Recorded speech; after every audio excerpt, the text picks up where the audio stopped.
Hello and welcome to this video on touchstoning in D&D.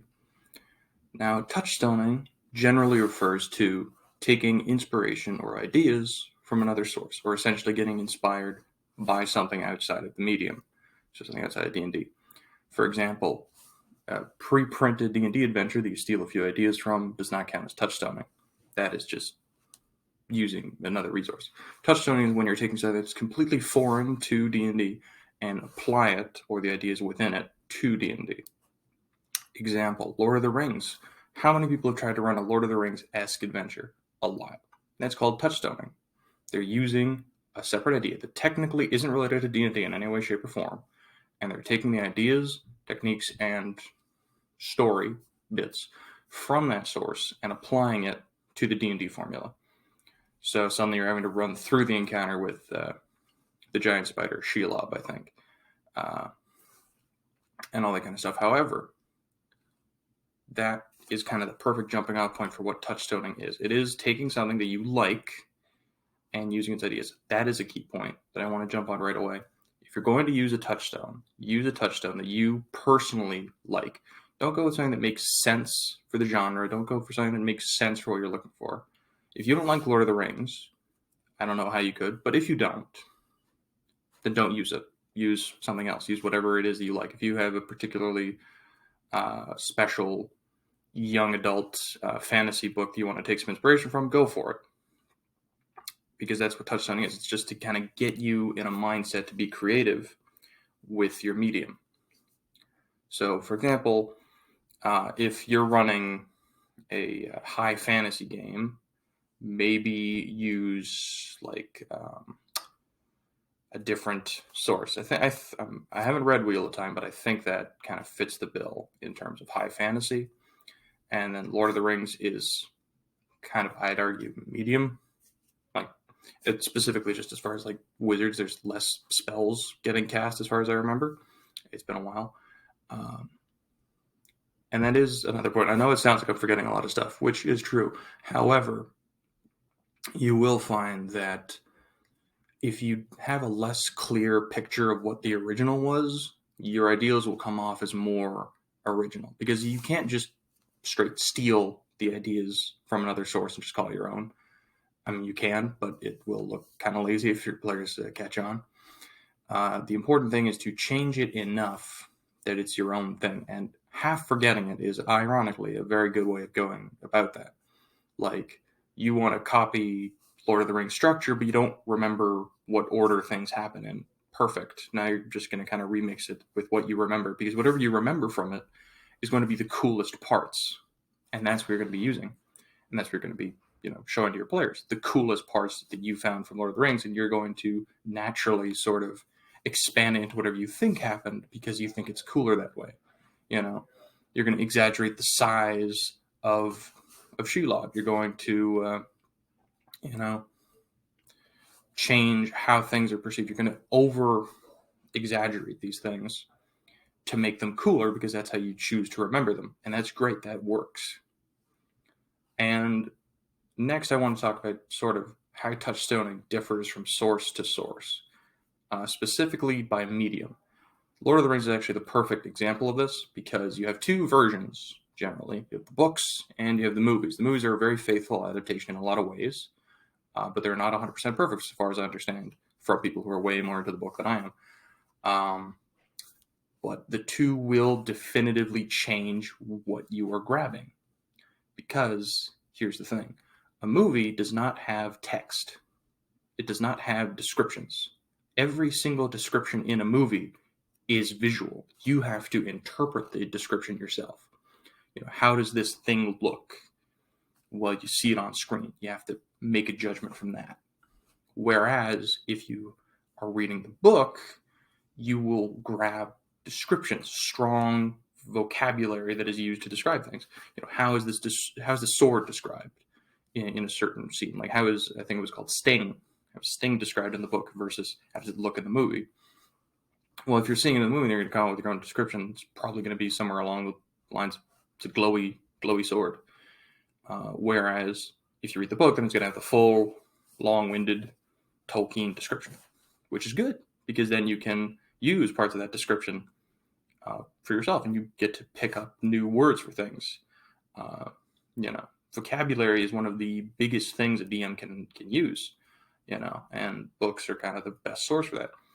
So when you're choosing a source to sort of touchstone off of, you kind of want to aim for something that fits what you need. Because if you feel that you want better descriptions in your games, like you want to describe things more effectively, you're going to want to go with some sort of a text-based medium or something that has strong descriptive prose instead of just dialogue and visuals. And if you just want cool visuals that you then describe because you already have very good descriptive power, then you're going to want to go for a visual medium. Although you can go with either one, whatever, but it's just a good starting point to decide what sources you want to work off of. It makes more sense to aim for something that, fits what you need.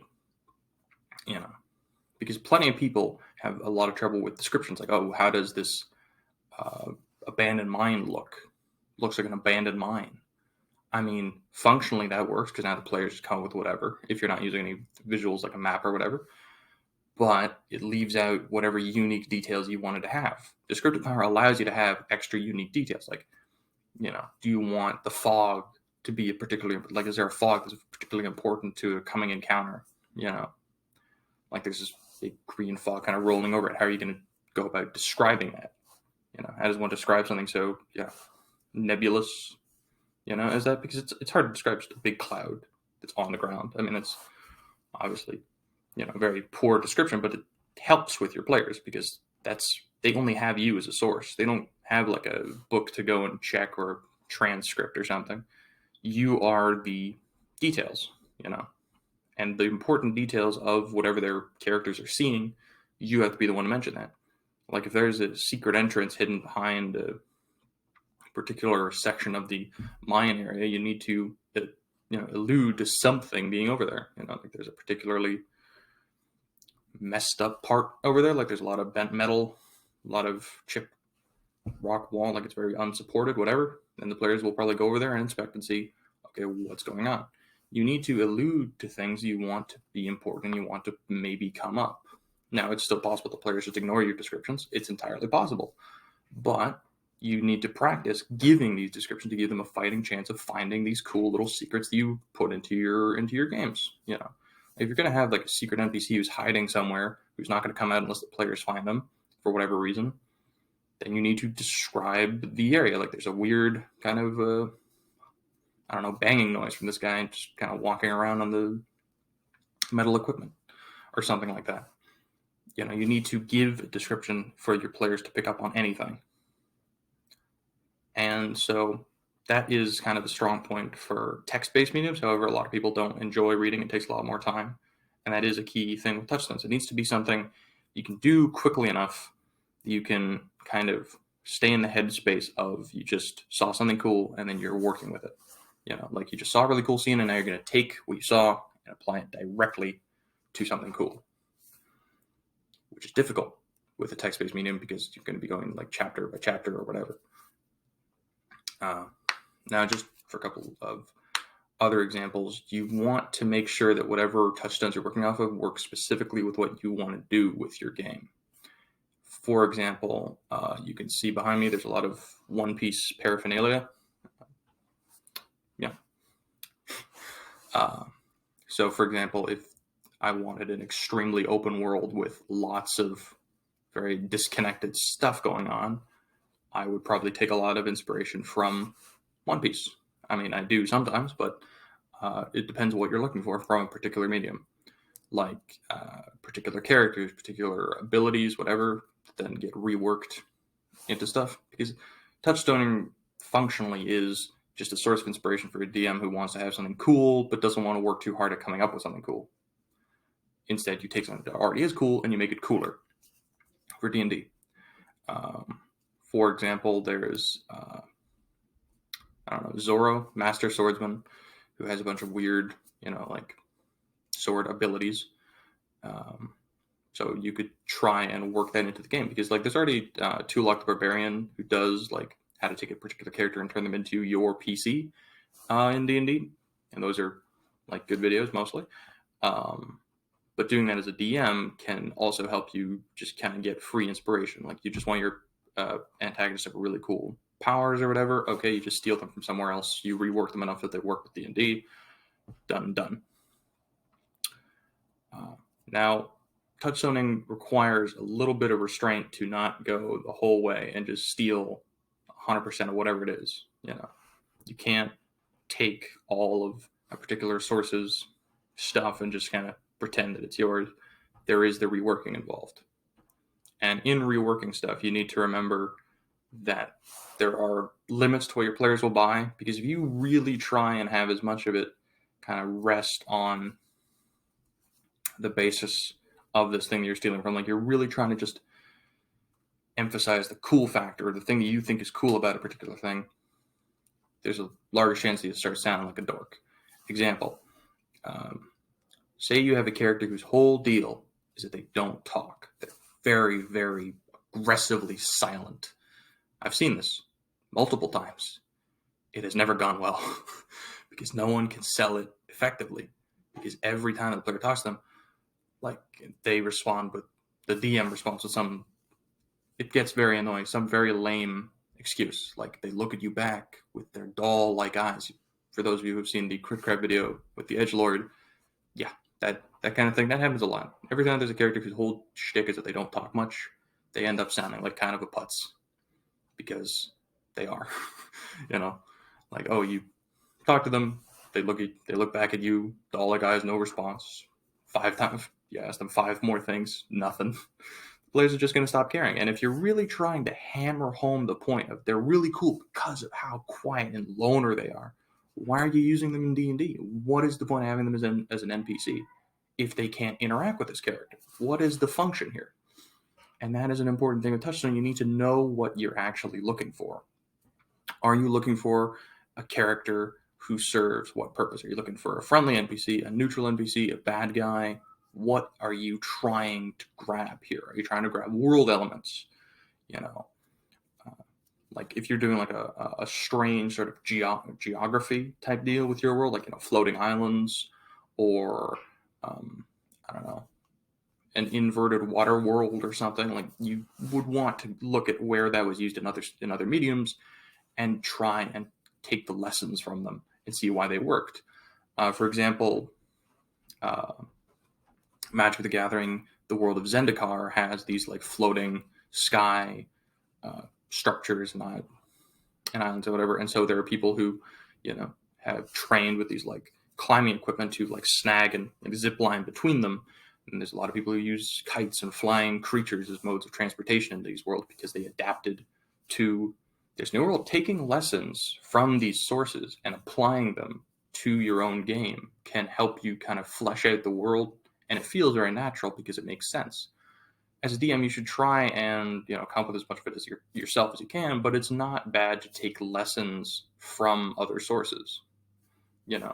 Why does this work somewhere else? Why isn't it working here? Take the lesson to see what works, what doesn't, what's cool, what is just very lame. For example, if you're trying to go for like a water world that's almost entirely underwater, don't watch Waterworld, or do watch it and just see what doesn't work there. Because no. Which is an important point of like what it is you're trying to work on. Because as a DM, a touchstone is basically, in my mind, it's the Band-Aid that fixes whatever bullet hole you have as a DM. Like if you really struggle at world building and you don't really want to go with the same exact sword coast as every other DM, you will have to find a different thing, right? You want to do something unique with your world or world building. Well, looking to another source is a good way of doing that. How does this world function? What is the underpinning thing here? And different sources go about it in different ways. What's the tonality of this world that you're going for? Just kind of get a bullet list of what you're looking for, then try and find sources that fit it. And that kind of brings me to a weird point, which is you don't need to be too direct in your taking from things, because taking like Waterdeep and converting it into Gotham City is not a bad idea. It's a weird idea, but it is a good idea because Gotham City is cool, and your players then get to be Batman, and they will be very happy to be Batman. I promise you, because everyone likes to be Batman and just beat the hell out of mentally ill supervillains all over the streets of the city. That's just fun. You might say, well, then why don't I just do mutants and masterminds? Because D&D is a game that you and your friends play. So basically my point is you shouldn't be afraid to take from weird sources that don't make sense, because they can still have good ideas. It's just you'll need to rework them a bit more to have them fit. Like if you want a particular city dynamic like Gotham, you can do that. You just need to rework it where instead of high-tech villains, you have artificers, basically. I mean, it's not that big a switch, but you get the picture. Instead of superpowers, it's magic, yada, yada, yada. That's the idea. And then if you're looking for like a certain kind of NPC, you don't have to grab from something that is fantasy related. You can grab from something that is anything but. You can grab a Gundam pilot or any superhero character and just rework how their abilities function. Like Gundam, instead of a giant fighting robot, you give them an iron golem to sit inside of, or whatever. And you don't have to even steal that part, just like personality or whatever. Take the pieces that you need. You need an NPC to flesh out their, personality, how they talk, speech patterns. Grab a character from whatever. Take the piece that you need, leave the rest, and done. Using touchstones as a means of developing your abilities as a DM is not a bad thing. Plenty of people tell you then, you need to be very creative to be a DM. That is not true. I try to be in a lot of instances, but, either starting out or just when you get lazy or bored, it makes a lot of sense to just kind of steal from stuff. Just be subtle enough about it that your players don't catch on. Try and get a read of what kind of media they're into and try and aim for stuff that they don't know about.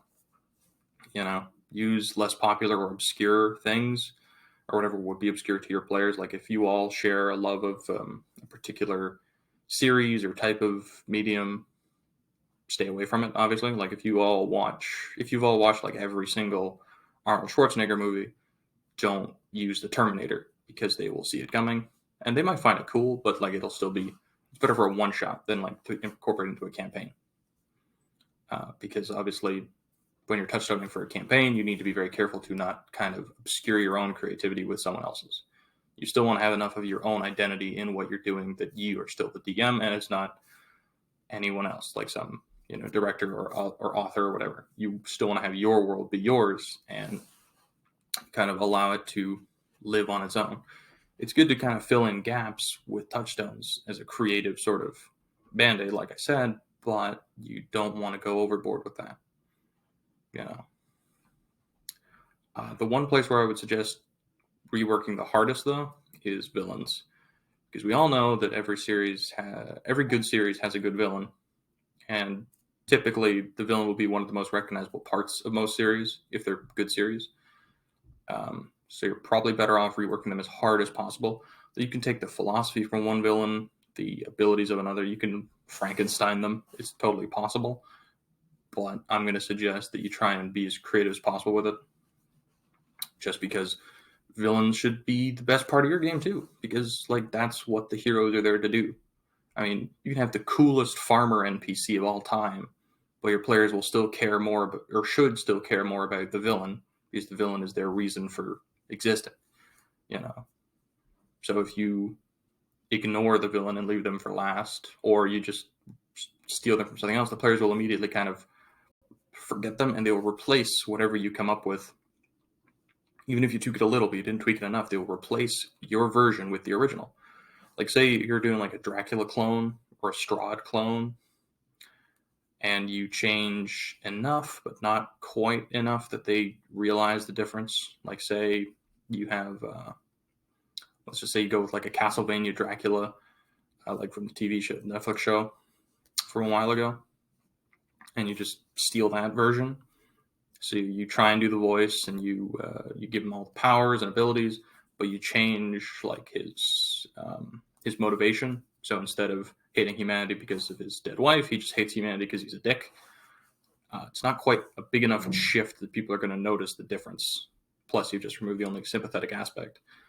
And instead, you're going to want to try and keep as much of it your own. Like, what kind of powers does Dracula have?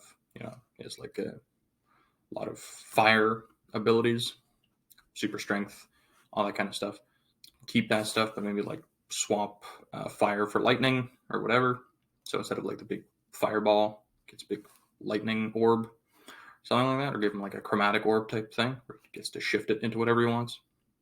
And maybe lean harder into the scientific side of the character, you know, because you can use this as an interesting opportunity to kind of like bring out the less used aspects of a character.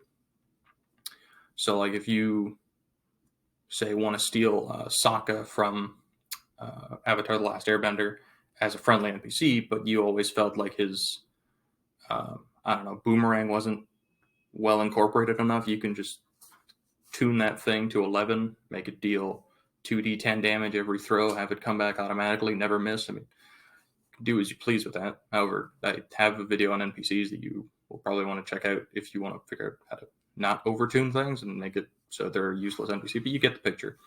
Yeah, it makes sense to kind of take the parts that you like about these characters, the specific points, instead of the whole thing, and transfer that or use that as a base. And that kind of, you know, about sums up Touchstones. It's a cautionary tale of, you know, don't overuse other people's stuff, but also don't be afraid to use a bit of it as inspiration and filler for when you kind of run dry. Thank you for watching. I appreciate your time, and hopefully you have a good one.